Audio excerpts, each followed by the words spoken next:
Hello student. मैं प्रकाश sir उपस्थित हूँ आपके समक्ष कुछ महत्वपूर्ण एंशिएंट हिस्ट्री के प्रश्नों के साथ। ठीक है, तो आप हमारे वीडियो को लास्ट तक देखें, हमारे साथ बने रहें, सारे ही प्रश्न महत्वपूर्ण होंगे। ठीक है, प्रश्न शुरू करने से पहले मैंने आपसे एक कल की वीडियो में प्रश्न पूछा था। ठीक है, जिसका आंसर संजना चौधरी जी ने कमेंट बॉक्स में बताया था। और जिन स्टूडेंट ने नहीं बताया था उनको मैं बता देना चाहता हूँ कि जो बौद्ध संगीतियाँ हमारी हुई थी, मैंने बौद्ध संगीति पूछा था कि हमारी 4 बौद्ध संगीतियाँ किसके किसके शासनकाल में कहाँ कहाँ पे हुई हैं। तब को अब मैं आपको बता देता हूँ कि हमारी जो प्रथम बौद्ध संगीति हुई थी वो हुई थी राजगृह में। ठीक है, किसके शासनकाल में? अजातशत्रु के शासनकाल में। हमारी जो दूसरी बौद्ध संगीत हुई थी, द्वितीय बौद्ध संगीत हुई थी, वो हुई थी वैशाली में। किसके शासनकाल में हुई थी? कालाशोक के शासनकाल में। जो हमारी तीसरी बौद्ध संगीति हुई थी वो हुई थी पाटलिपुत्र में, अशोक के शासनकाल में। और जो चौथी बौद्ध संगीति हुई थी वो हुई थी कुंडल वन में, जो कश्मीर में पड़ता है। किसके शासनकाल में? कनिष्क के शासनकाल में। ठीक है, अब चलते हैं आज के प्रश्नों की तरफ। सारे ही प्रश्न महत्वपूर्ण होंगे, तो स्टूडेंट आप लोगों से निवेदन है कि हमारे वीडियो को लास्ट तक देखें। ठीक है, तो चलते हैं प्रश्न नंबर 1 की तरफ। धार्मिक आंदोलन आज हमारा टॉपिक है, धार्मिक आंदोलन। ये एंशिएंट हिस्ट्री का टॉपिक है, धार्मिक आंदोलन, जिसमें जैन और बौद्ध धर्म के बारे में हम पढ़ेंगे। और जल्दी मॉडर्न हिस्ट्री में मैं आपको धार्मिक आंदोलन, जो समाज सुधार आंदोलन हुए हैं, धार्मिक आंदोलन जितने भी हुए हैं, मैं आपको उनके बारे में एक वीडियो अपलोड करूँगा। ठीक है, तो चलते हैं आज के पहले प्रश्न पर। आज का पहला प्रश्न है, गौतम बुद्ध का जन्म स्थल था? ए कुशीनगर, बी सारनाथ, सी बोधगया, डी लुम्बिनी। तो स्टूडेंट हमारा राइट आंसर हो जाएगा, गौतम बुद्ध का जो जन्म स्थान था वो था लुम्बिनी, जो अब पड़ता है वर्तमान समय में नेपाल में पड़ता है। ठीक है, चलते हैं द्वितीय क्वेश्चन की तरफ। सेकेंड क्वेश्चन है, प्राचीनतम विश्वविद्यालय निम्न में से कौन सा है? इनमें से कौन सा विश्वविद्यालय है जो सबसे प्राचीन है? ए गांधार, बी कन्नौज, सी नालंदा या डी वैशाली। तो स्टूडेंट हमारा राइट आंसर हो जाएगा ऑप्शन सी, नालंदा। जो हमारा प्राचीनतम विश्वविद्यालय है वो नालंदा विश्वविद्यालय है, जिसे बनवाया था कुमार गुप्त ने। ठीक है, चलते हैं क्वेश्चन नंबर 3 की तरफ। किस भाषा का ज़्यादा प्रयोग बौद्धवाद के प्रचार के लिए किया गया? ए संस्कृत, बी प्राकृत, सी पाली या डी सौर सैनी। तो स्टूडेंट इसका राइट आंसर हो जाएगा पाली भाषा का ज़्यादा प्रयोग बौद्धवाद के प्रचार के लिए किया गया था। ठीक है, बौद्ध धर्म की भाषा थी वो पाली थी, आप याद रखिएगा। ठीक है, चलते हैं क्वेश्चन नंबर 4 की तरफ। हमारा 4 नंबर क्वेश्चन है, महावीर की मृत्यु कहाँ हुई थी? ए श्रवणबेलगोला में, बी लुम्बिनी में, सी कुलगुमले में या डी पावापुरी में। तो इसका राइट आंसर हो जाएगा ऑप्शन डी, पावापुरी में महावीर की मृत्यु हुई थी, जो कहाँ पड़ता है? बिहार में। ठीक है, चलते हैं क्वेश्चन नंबर 5 की तरफ। अनेकांतवाद निम्नलिखित में से किसका क्रोध या केंद्रीय सिद्धांत एवं दर्शन है? अनेकांतवाद किसका क्रोध या सिद्धांत दर्शन है? ए बौद्ध मत, बी जैन मत, सी सिख मत, डी वैष्णव मत। जो अनेकांतवाद केंद्रीय सिद्धांत एवं दर्शन है वो है ऑप्शन बी, जैन मत का है। ठीक है, चलते हैं क्वेश्चन नंबर 6 की तरफ। महान धार्मिक घटना महामस्तकाभिषेक निम्नलिखित में से किससे संबंधित है और किसके लिए की जाती है? ए बाहुबली, बी बुद्ध, सी महावीर, डी नटराज। तो इसका राइट आंसर हो जाएगा ऑप्शन ए, बाहुबली। ठीक है, महामस्तकाभिषेक जो महान धार्मिक घटना है वो बाहुबली से संबंधित है। ठीक है, चलते हैं क्वेश्चन नंबर 7 की तरफ। रामायण पवित्र ग्रंथ है, आप सभी जानते होंगे किस धर्म का है? ए कन्फ्यूसीवाद, बी यहूदी या जूडा धर्म का, सी हिंदू धर्म, डी टाओवाद या टाओ धर्म। तो इसका राइट आंसर हो जाएगा रामायण पवित्र ग्रंथ है हिंदू धर्म का, ऑप्शन सी राइट। चलते हैं क्वेश्चन नंबर 8 की तरफ। महान महावीर कौन थे? मतलब महावीर जो थे वो कौन से नंबर के तीर्थंकर थे?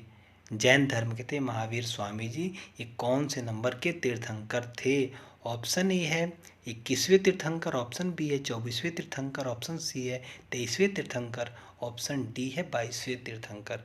तो इसका राइट आंसर हो जाएगा जो महावीर थे वो 24वें तीर्थंकर थे। और पहले तीर्थंकर थे जैन धर्म के, वो थे ऋषभदेव। और 23वें तीर्थंकर थे पार्श्वनाथ, ठीक है, जिनका जन्म वाराणसी में हुआ था। चलते हैं क्वेश्चन नंबर 9 की तरफ। बुद्ध धम्म और संघ मिलकर कहलाते हैं। बुद्ध धम्म और संघ मिलकर ए त्रिरत्न, बी त्रिवर्ग, सी त्रिसर्ग या डी त्रिमूर्ति। बुद्ध धम्म और संघ मिलकर त्रिरत्न कहलाते हैं, आपको पता भी होगा, ठीक है। कमेंट बॉक्स में बताइएगा बुद्ध धम्म और संघ का अर्थ क्या होता है। ओके, चलते हैं क्वेश्चन नंबर 10 की तरफ। बुद्ध किस वंश से संबंधित थे? ए यार्थिक वंश, बी मौर्य, सी शाक्य या डी कुरु। ऑप्शन ए है यार्थिक वंश, ऑप्शन बी है मौर्य, ऑप्शन सी है शाक्य, ऑप्शन डी है कुरु। जो बुद्ध थे वो शाक्य वंश से संबंधित थे, ठीक है, शाक्य मुनि, शाक्य वंश से संबंधित है, ठीक है। चलते हैं क्वेश्चन नंबर 11 की तरफ। गौतम बुद्ध ने कहाँ पर ज्ञान प्राप्त किया? A Varanasi, option B Kashi, option C Lumbini, option D Gaya. ये गया है, ठीक है, थोड़ा सा मिस्टेक हो गया है। तो इसका राइट आंसर हो जाएगा जो गौतम बुद्ध ने ज्ञान की प्राप्ति की थी वो की थी ऑप्शन डी गया से, ठीक है, गौतम बुद्ध की ज्ञान की प्राप्ति गया से हुई थी। चलते हैं क्वेश्चन नंबर 12 की तरफ। निम्नलिखित राज्यों में किसका संबंध बुद्ध के जीवन से था? ए अवंती, बी गांधार, सी कौशल, डी मगध। तो जो कौशल और मगध है इन दोनों का संबंध किससे था? बुद्ध के जीवन से था। ये 3 और 4 हमारा राइट आंसर हो जाएगा। देख लेते हैं ऑप्शंस 3 और 4 किस में है, और ऑप्शन सी राइट हो जाएगा, ठीक है, ऑप्शन सी राइट हो जाएगा। उनके जीवन से कौशल और मगध का संबंध था। इनमें से कौन महायान बौद्ध मत के थे? ठीक है, इनमें से कौन महायान बौद्ध मत के थे? Option A Nagarjuna, option B Kashyapa Matanga, option D Kanishka, option C Menander. तो इसका राइट आंसर हो जाएगा वो हो जाएगा ऑप्शन ए नागार्जुन, ठीक है। नागार्जुन का जो संबंध था वो बौद्ध मत से था। चलते हैं क्वेश्चन नंबर 14 की तरफ। बुद्ध की मृत्यु इस वर्ष में हुई। बुद्ध की मृत्यु कब हुई थी? ए 483 ईसा पूर्व, 438 ईसा पूर्व, 453 ईसा पूर्व या 468 ईसा पूर्व। बुद्ध का जन्म जो हुआ था 563 ईसा पूर्व में हुआ था। कहाँ? नेपाल के लुम्बिनी में। और इनकी मृत्यु हुई थी 483 ईसा पूर्व में, 80 साल पश्चात, ठीक है, इसके 80 साल के बाद, 80 साल वे जीत रहे थे। चलते हैं क्वेश्चन नंबर 15 की तरफ। भारत की कला एवं संस्कृति के इतिहास के संबंध में निम्नलिखित पर विचार कीजिए। इसमें दिया है विख्यात मूर्ति शिल्प और स्थल संबंध। इसमें आपको देखना है कौन सा सही है और कौन गलत है। इनमें 3 दिया गया है, आप देखिए। बुद्ध के महापरिनिर्वाण की एक भव्य प्रतिमा जिसमें ऊपर की ओर अनेक दैवी संगीत तथा नीचे की ओर उनके दुखी अनुयायी दर्शाए गए हैं। अजंता, बिल्कुल ये सही है आपका, ठीक है। देख लेते हैं दूसरा क्या है।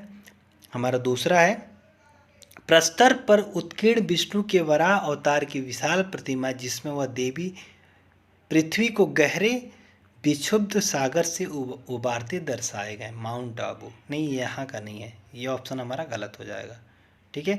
विशाल गोलाश्मों पर उत्कीर्ण अर्जुन की तपस्या या गंगा अवतरण मामल्लपुरम, ठीक है, ये भी सही है। तो फर्स्ट और थर्ड देख लेते किस ऑप्शन में। हमारा ऑप्शन हो जाएगा सी, ठीक है, ऑप्शन सी राइट हो जाएगा। चलते हैं क्वेश्चन नंबर 16 की तरफ। बुद्ध का अर्थ है ए महान विजेता, बी महान संत, सी बुद्धिमान व्यक्ति या डी प्रबुद्ध व्यक्ति। बुद्ध का जो अर्थ होता है स्टूडेंट वो होता है प्रबुद्ध व्यक्ति, ठीक है, ऑप्शन डी इज राइट। चलते हैं क्वेश्चन नंबर 17 की तरफ। भारत में बौद्ध इतिहास, परंपरा और संस्कृति के संबंध में निम्न युग्मों पर विचार कीजिए। विख्यात मूर्ति शिल्प और अवस्थान दिए गए हैं, आपको देखना इसमें से क्या सही है और क्या गलत है। ठीक है, तो देख लेते हैं। हमारा ऑप्शन जो हमारा 1 2 3 दिया है उनके सामने अवस्थान दिया गया, इसमें देखना क्या सही है। टाबू मठ और मंदिर संकुल, ये सही है फर्स्ट।